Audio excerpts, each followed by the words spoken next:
Hello, everybody, and welcome to this special Saturday morning briefing here on the Rangers Review. I'm very pleased to say I'm joined by Josh Barry, it's your favourite long-haired duo, back again in the studio. And this is a sort of preview to tomorrow's massive Old Firm semi-final at Hampden Park. Obviously, Rangers coming into the back of it after finally recording 2 wins in a row, something that they haven't managed to do all season so far, but Danny Rule has managed it in a week. So, a pretty good start, I say. Yes, well done, Danny. We always say that Old Firm games are big games, but then we always say that, but this one is a bit bigger, and they just over time gradually last more meaning. It's interesting that the Martin O'Neill return almost makes the fact that it's Danny Rule's first Old Firm game a bit of a side note, bit of a side show that all the press this week has been around the other side of the city. Obviously, you get Brendan Rodgers dramatically leaving on Monday night. The EastEnders theme tune kicked in at 10 p.m. when that statement came out, and I think it will really suit Danny Rule in terms of how he likes to go about his business. We've obviously spoke to him both a couple of times now. He's a very under-the-radar kind of guy. He just wants to get in and get the job done. He wants to get on with things. I think it will have suited Rangers as a club this week because they have not had many weeks where they have not been the crisis club. There's also an interesting distinction here as to who is more hurt by defeat, Celtic or Rangers. Now, don't get me wrong, both obviously be terrible for both, and I'm not saying that the Rangers can still be positive about Danny Rule just because he's Danny Rule if they don't win. However, I feel like for the first time in a little while, they're not maybe immediately the biggest Christ club in the city, but there's still protests against the CEO. You can't ignore all these elements that are going on. But if you win on Sunday, then maybe O'Neill's return looks a little bit different. Who knows? It seemed as if in midweek, and we'll speak about some of the changes he made in midweek, but it seems as if similarly winning in quite an emphatic, entertaining fashion, maybe after how Celtic played this season, has adhered that move in the eyes of the fans a little bit more. But yeah, probably both clubs are still teetering on the brink a little bit of things brimming over. But the fact that Rule is in position and it has started well does seem to have softened that a little bit over the past 7 days. That's just the nature of playing in Glasgow. You're 1 Old Firm loss away from a crisis at any given time. Yeah. I always seem to think that unless it's ended the season and the league's finished or whatever, every single time Rangers Celtic meet is such a big narrative changer for the manager, especially this week. I said that on the pod the end of last week. If Rangers could get 3 wins this week, it completely upturns the season. It turns on its head because I don't think any Rangers fan really believed that was possible after Brian. No. I don't think any Rangers fan looked at this week and looked at Kilmarnock, Hibs, and then Celtic in the cup semi-final rather, and said Rangers are 2/3 of the way through a week with 3 victories, and I think that could be massive in the tenure of Danny Rule. And in the short time he's been here, one of the key things he's changed, and I know you're desperate to talk about shape and structure. That's why he got you here. He's went to the factory, and it's something that seems to be working really well. He has made this change, and he's made quite an interesting change because effectively, he seems like he's been quite sensible. And he spoke about it, asked him about it before the Hibs game or after the Hibs game. He said he basically looked at Scottish football. There's a lot of long balls. He wants a little bit more control, and he wants Rangers to be harder to beat. And the reason this 3-5-2 works then is because it gives you an extra defender at the back. You still rotate you with the wing backs, but it really crowds the middle of the pitch. He's been keen to stress that he will not be confined to one shape. And he's also been keen to stress that this back three is what he calls asymmetrical.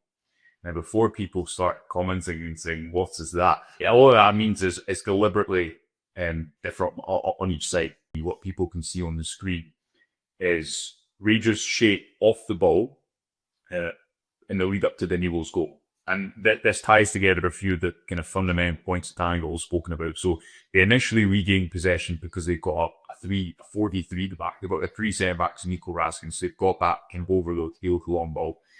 Then the ball goes forward and they have an overload in the centre of the park because what has happened is rather than both wing backs pushing up, Max Aarons tucked in to form a back four.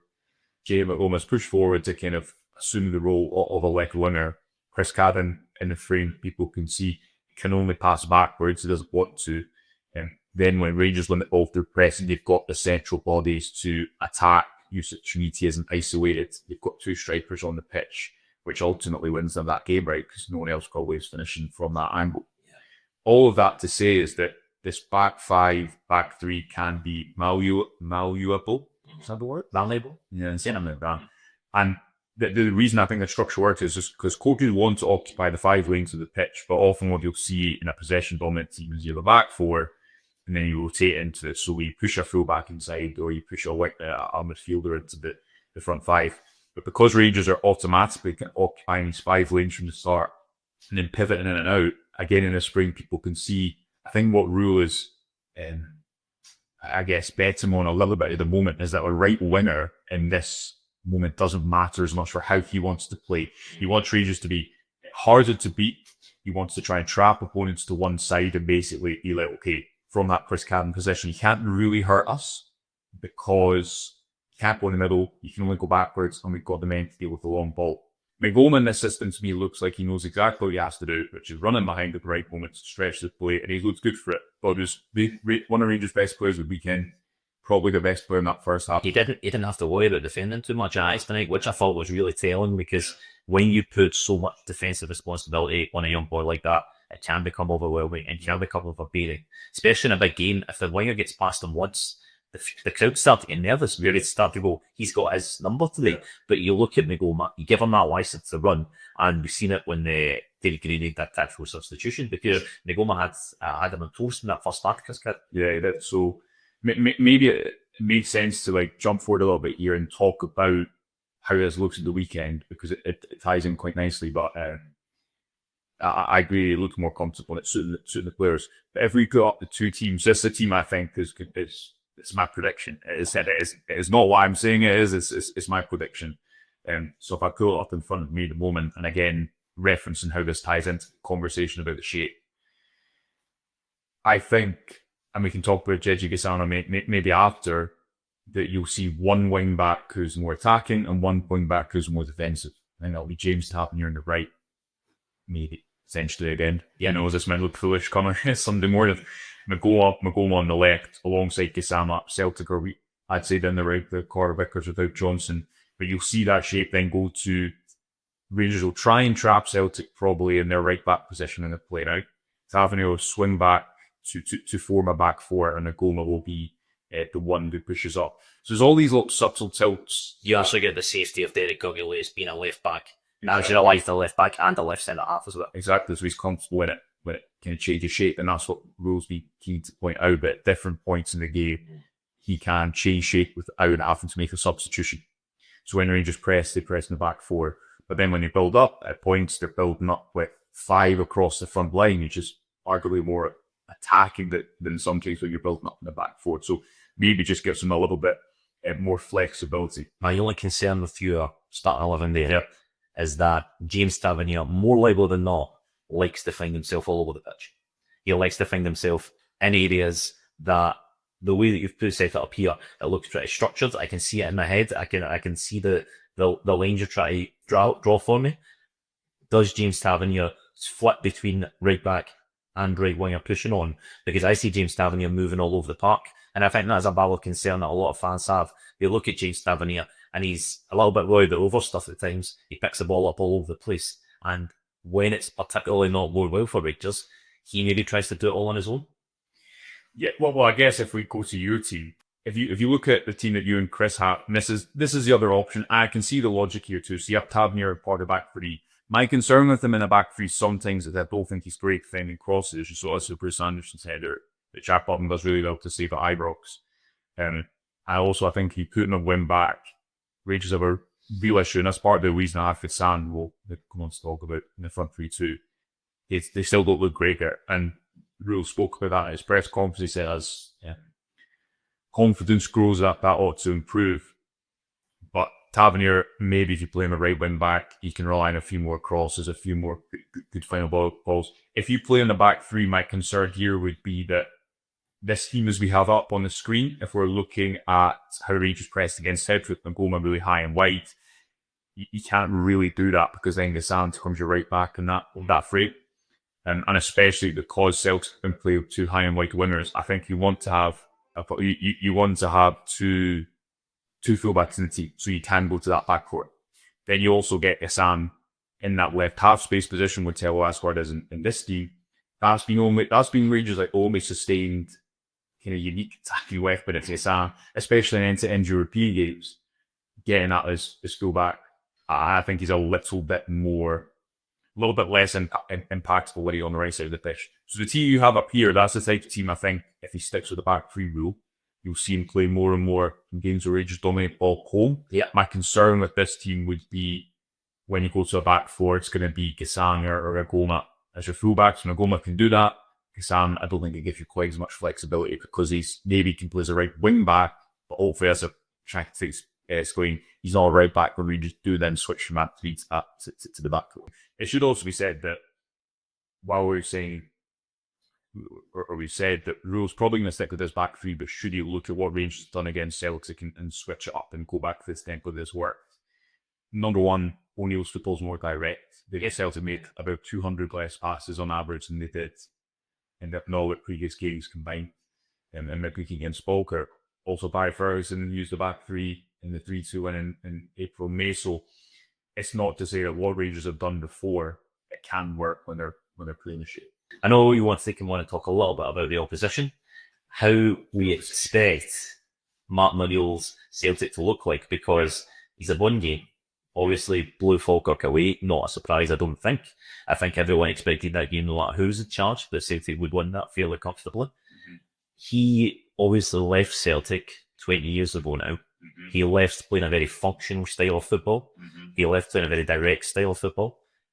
Is he going to come back with that again? Or do we know what he's going to come back with? And does that help or hinder Danny Rule that we're not really sure how he's going to approach this game? What we've got up on the screen at the moment, Blair, is a comparison. So on the left, people will be able to see Celtic's pass network from 3-2. There's an 0-0 draw at Hibs.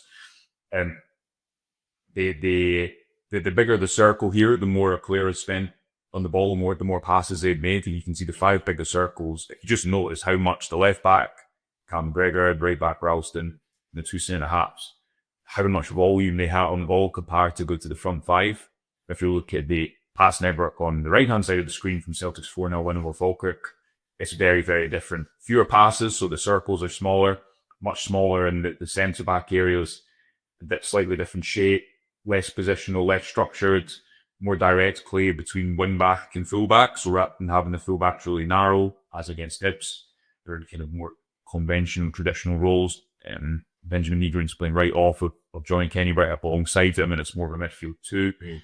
So you see a shift in shape, you see a simplified version, similarly to what Sneedy Smith did against Dundee United. As ever, if you can play the game more in your terms and force Celtic backwards, I think it suits how you should defend. The worry would be if you get pushed back and pinned back into the back 5 all the time, how do you get up a pitch? But then if you have Chomiti's hold-up option, and crucially from you get Sam running in behind, rather than being stuck defending Tenecti at right wing back, where for me is not what you want to. Then perhaps that puts Rangers a bit led ball too. Yeah, and I think Danny Rule gave all Rangers fans a bit of confidence at press conference yesterday when he said that there's a positivity around the building that Rangers can beat Celtic, and I think that there should be no fear going into this game, even with the form, early season form that Rangers have had. Yeah. There's been a slight upturn this week. We've seen 2 wins in a row, as we spoke about. Although there's still been some cause for concern during some of the performances. Yeah. I think that Rangers are definitely on an upward spin, and they should go try and attack that Celtic team, because they're definitely there to be got at. Yeah, it's a big opportunity, isn't it? And as ever, if we speak about the vibes of a game rather than all these silly grass or growing up, there's a big opportunity, and I think Michael Beale, Philippe Clement to a degree, and Russell Martin have all failed to beat Celtic early on, and that worked against them. If Celtic win, then I think all is rosy in their world. It'd be the reposition with Brendan Rodgers and all of the above. If Rangers win, it throws their preparation and their decision making for a lot of criticism. And there was protests outside their game against Falkirk pre-match, much like there was for Rangers a few weeks ago. How much emphasis do you put in the Falkirk game? I'm not sure, because Brendan Rodgers beat Falkirk 4-1 earlier in the campaign. But yeah, you're right, there's a huge opportunity and some big decisions, as I think everyone watching it, and we can tell, for Danny Rule to make, because he has got a few options. He has got a few decisions to make about the shape and the personnel. However, I do expect that off the ball, Rangers pressing has got better over the course of the past week. I think the back three gives them more structure, a bit more security. Set pieces too. They started to do a few more inventive things from set pieces. If you look at Cornelius' run for the Comarco, a couple of sides of something similar at Hibs in midweek. If they win this game, the feel-good factor will be really, really high. And also, importantly, get players believing too, which they seem to a little bit more than last week. So a huge opportunity. I think it's going to be a nervy game for both sides, and so many unknowns because there's two managers who we didn't expect to be in this position a few weeks ago, facing off against one another. Yeah, I think they told you it was going to be Martin O'Neill against Danny Rule 2 weeks ago. I think that we've been in football, we're doing this for long enough that you expect unexpected, but that would have been well out with the realms of possibility. Well, you'll be glad to hear I'm not going to ask you for a prediction because you generally jinx the team if we try to predict it. So we'll leave that to you guys in the comments. Leave what you think the score is going to be. Who is Danny Rule going to start? Is he going to start with Yusa Chamite? What are the big calls are you going to make? Who do you like to see in the starting 11? And please we need to ask people to like the channel. Really helps us subscribe if you are watching, and if you watch regularly and you don't subscribe, if you can subscribe and give us a thumbs up, that helps us massively. So that is my brief call to action. Yes, it puts smiles on all of our faces and it keeps the good work here at the Rangers of You ticking over, as hopefully we see Rangers take a step closer to winning a trophy from this weekend, and Monday will be all smiles on the pod. But that'll do us for your Saturday morning edition of the Rangers Review podcast. I hope you've enjoyed. These are extras, and it'll be to bring you more throughout the season from here in the studio. So for now, thanks for watching and thanks for listening.